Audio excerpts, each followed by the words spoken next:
The beef short rib, made from the cheapest cut of the meat. I love it. Nice and juicy. Anything that's like a bottom round, short ribs, flank steaks, skirt steaks, I love it because they all are packed with flavor. You know, a lot of people go with the most expensive part, but I don't. So here what I'm going to do is I'm just going to generously add salt to it. So a lot of salt to beef is actually good because it brings out the flavor of the beef, but also it sears and, you know, locks in the flavor of the beef. So here I got my cast iron nice and hot, okay? And what I'm going to do is I'm just going to drizzle a little bit of oil to it. And excuse the background, I got some guys doing my lawn. Yep, and I'm just going to just place the beef ribs here. And what I'm going to do is I'm just going to sear it. Yeah, and the reason for the searing is because I also want to do like the lock-in flavor technique on this, because once I put it in the oven and I don't do this technique, the meat itself would turn into a beef stew texture, and that's not what I want. So yeah, I want to sear it completely all around. And this is how it's going to look as I'm searing it. Okay, that's the color and that's the searing that I'm looking for in the beef. Okay, it's a very simple technique, just what everybody calls browning it out.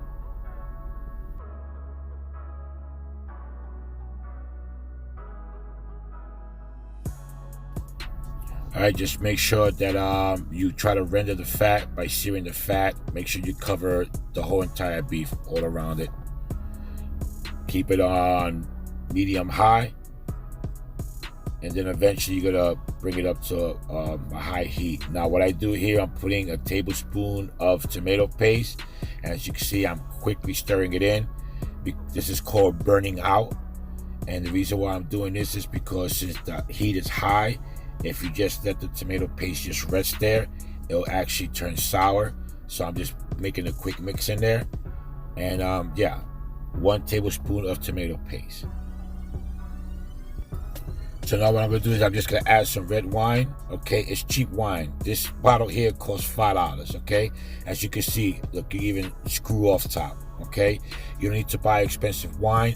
I'm just going for the taste. You're going to keep the heat on high, and you're going to burn the alcohol off, because that's what you want to do, but you want to keep the wine flavor to it. Okay, so as you can see, it's boiling. And yeah, just pour the whole bottle in there if you can, and just let it keep simmering, let it keep boiling until it reduces to a half of the water, that the wine that's there. Okay, let it reduce to half, and I'll show you how it looks. Now I'm just gonna take some garlic, all right, and I'm not even gonna peel it. I'm just gonna cut it in half. And then I'm just gonna just place these bad boys just the way it is, right into the beef short rib mixture.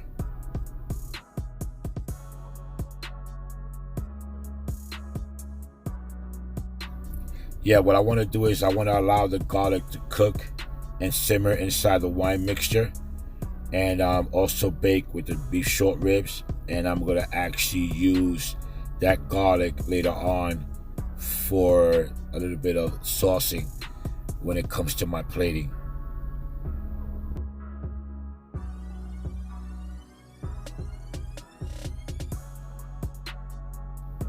Yeah, adding whole garlic to this recipe is actually a great addition. All right, and I'll show you later on how, but yeah. So as you can see, it's starting to simmer. Okay, the heat is on high. Look how the red wine is kind of liquefying itself and reducing a little bit. All right, I want to make sure I cover the meat and have the meat part of it absorb most of the wine mixture. Okay, but I still want everything to be covered. That's why I'm tossing it around. So just by placing my spoon in there, I'm showing that the wine has been reduced to almost a little bit more than half. And yeah, look how this garlic is looking. Nice.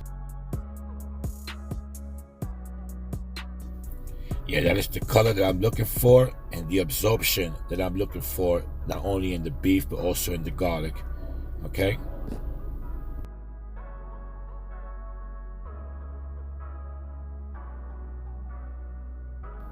Yeah, just notice how it's turning nice and red due to the wine. Yeah, it's absorbing it just the way it's supposed to do.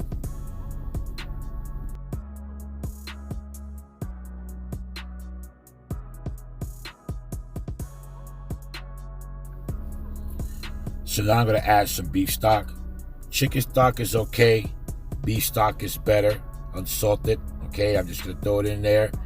And what I'm going to do is I'm just going to pour just enough below the meat. Okay, I'm not going to drown the meat in it.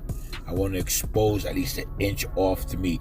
So you can see that line there. So just below it. Okay, and then just bring this up to a high heat. All right, so now I got my oven already preheated at 325 degrees Fahrenheit. And what I'm going to do is I'm going to sit this in the oven for 2.5 hours. All right, covered with aluminum foil. As you can see, I'm maintaining its high heat. The liquid mixture here is on boil, is boiling. Okay, and the reason why is because, as you can see, the oven at 325 degrees Fahrenheit, this here is about 400 and better. So I'd rather have it at 400 when I put it in the oven and go down to the 325 instead of having it lower than 325 and force the oven to bring it up to the 325.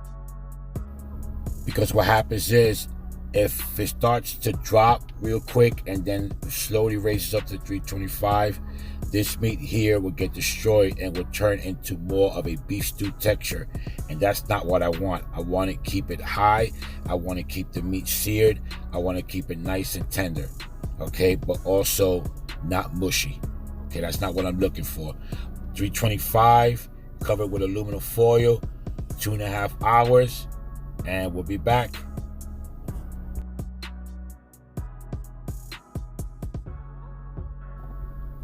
All right, so now I got this hot pan heating and I got pancetta. This is optional, guys. You don't have to use this, but I'm using it for this dish here. Okay, this is the Italian version of the bacon. A little bit saltier than that. That's what I want. Already came diced, but you could get it and dice it yourself. Sometimes it comes whole. I'm going to add a little bit of olive oil to it, all right, just to coat the pan. And I'm going to throw that in there. And I'm just going to cook it till it's nice and golden brown. Also, you can see I got some water boiling here, okay? And what I'm going to do is I'm going to get a red apple that I have here, which I peeled and then I diced, and I'm going to throw it in the water there and cook that also. And I'll show you what I'm going to do in a little bit. So I got this pancetta, nice and golden brown, okay? Piping hot, turn off the heat. And what I'm going to do is I'm going to scoop this up here. And I'm going to pour it inside a paper towel here. Because what I want to do is I want to drain the fat and all the oil. Okay, and try to get it as dry as I can. As I'm showing here.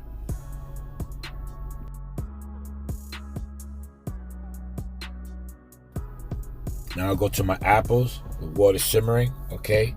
It's been cooked through. And I'm just going to add some sugar. Okay. A whole bunch of it. It's going to be about maybe a cup full. Stir that in. Most people will use brown sugar, but I don't. I want to use regular white sugar. And then I'm going to add another ingredient into it to make it even sweeter. All right, so here I'm going to add some cinnamon. Yes, cinnamon. Okay, and it's going to be about maybe 2 tablespoons of it. People might say it's a lot, but it's not. And I'm just going to mix it in there, get that color that I want, and get that cinnamon flavor that I want out of it. Okay, bring that into a simmer, and then I'm going to mix that in with the pancetta. So as you can see here, I dried out the pancetta, and I'm just going to scoop up just a little bit of these apples here and try to do like an even mixture.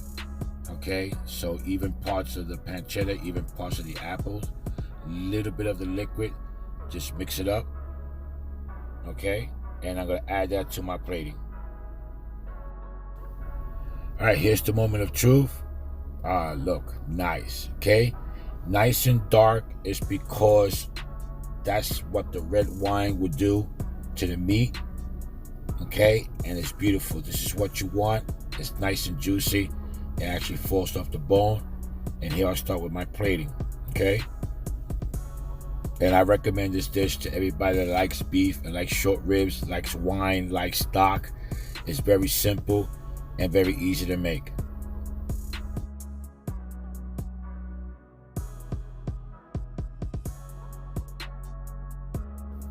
I don't know, guys.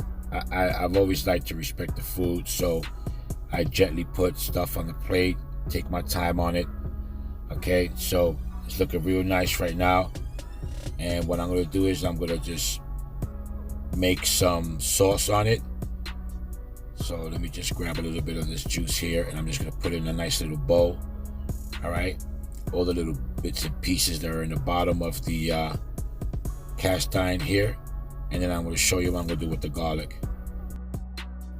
So now I'm just going to go and get myself a strainer, and I'm just going to grab a couple of garlics that I had cooking in there, completely whole. And then what I'm going to do is I'm going to try to extract some of that nice cooked garlic from the strainer. So I'm going to press down on it as much as I can. Smash it up. Try to get most of that garlic to go through the strainer. Like so. So now if you look at the bottom of the strainer, you see that some of the garlic has went through, and that's what I'm going to use to extract the garlic and use it in the sauce. Okay, there goes the garlic that went through the strainer.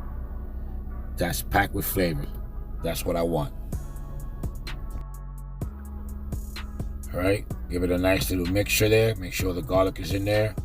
So now what I'm gonna get the pancetta, and I'm gonna get the apples that I mixed together, and I'm gonna plate that like this. It's gonna look real nice, guys.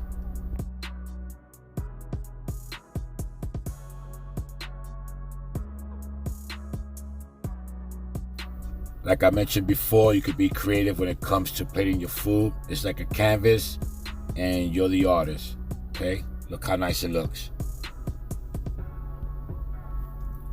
So now I'm gonna take a few slices of the prosciutto. That's like an Italian ham. I'm just gonna a little twist here. And I'm only gonna use it for decoration, so you can eat it by, mixing it with the apples and the pancetta. It will go nice, or by itself. But yeah, I'm just using it for decoration. Nice little twist. And just put it in the corners there, because I don't want the corners to look kind of bare and empty. So that's why I'm using the prosciutto. But it adds a nice addition to the dish. And now I'm just going to take some of this liquid here and just gently just pour it right on top of it. Okay, respect the food. Really nice. Okay.